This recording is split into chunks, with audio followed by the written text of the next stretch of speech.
Hello, what's up everyone? Welcome back to another video. Now today I'll be showing you how I make this delicious plantain tart. Let's get started. So here I have two overripe plantain that has been sitting in my fridge, and once they've reached this stage, I don't like to boil them because if I boil them they tend to get a bit mushy, and if I fry them they tend to soak up a little bit too much grease. So at this point we don't want to be throwing away food, so I always make plantain bread, plantain fritters, and today I'm going to show you how I make some delicious plantain tarts. So I'm just going to go ahead and cut these into small pieces before adding them to my boiling water. So on my stove I have a pot with water boiling, so to this I'm just going to add a little bit of salt for flavoring. I'm going to add my plantains and I'm going to cook this for about 5 to 10 minutes until they soften up and the color changes. Now I'm going to go ahead and remove my plantain from the boiling water into my mixing bowl. So to this I'm going to add some butter, and I'm going to give this a good mash. You want to make sure you mash this nice and smooth. Of course, if you like your plantain tart a bit chunky, you could leave a little bit of chunk to add some texture. So I'm just going to go ahead and scrape this down, and I'm going to add the rest of my ingredients. Now I personally don't like my treats too sweet, so here I'm going in with some brown sugar and some vanilla flavoring and some cinnamon, and I'm going to grate in about 1/4 teaspoon of nutmeg.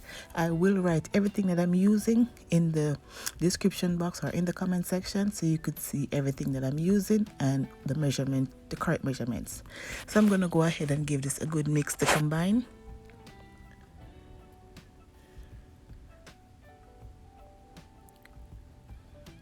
Now traditionally plantain tart has a red color or pink color, and you can only achieve that by using food coloring. So here I'm just going to go in with some food coloring. I'm using a gel food coloring which tends to be a bit more concentrated, so you want to use small amount as you go along, and if you need more you just add it, but you want to start out with small amount because you can't really take it back out. Now I like to let mine cool, so I'm going to allow it to sit in the refrigerator and cool down.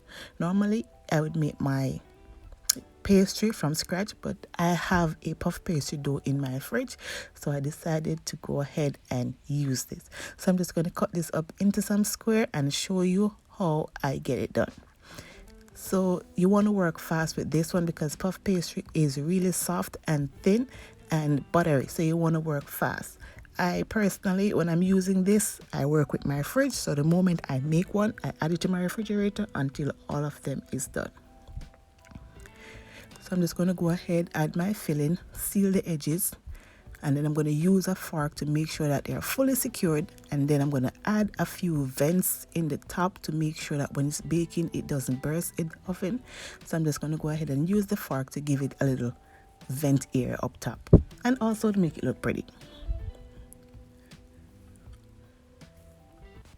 And of course you don't have to cut them in squares, you could cut these in rectangles, however you like. The whole idea is to get the filling inside the pastry and bake them, but I like to get this little shape. This is a little bit cute, so whatever shape you like or whatever shape you can manage, just go ahead and make sure that your filling is inside your pastry. I'm going to do a couple more and then I'm going to show you what they look like.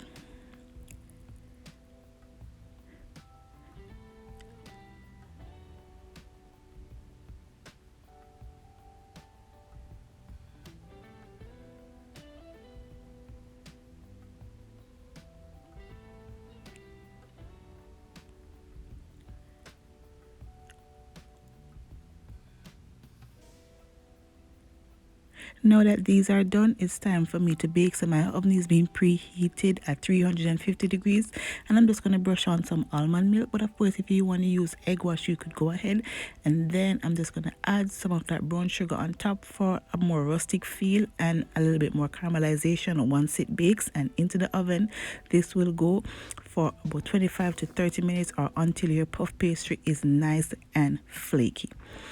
After 35 minutes, this is what my puff pastry is looking like. It is smelling amazing up in here, and these were so good.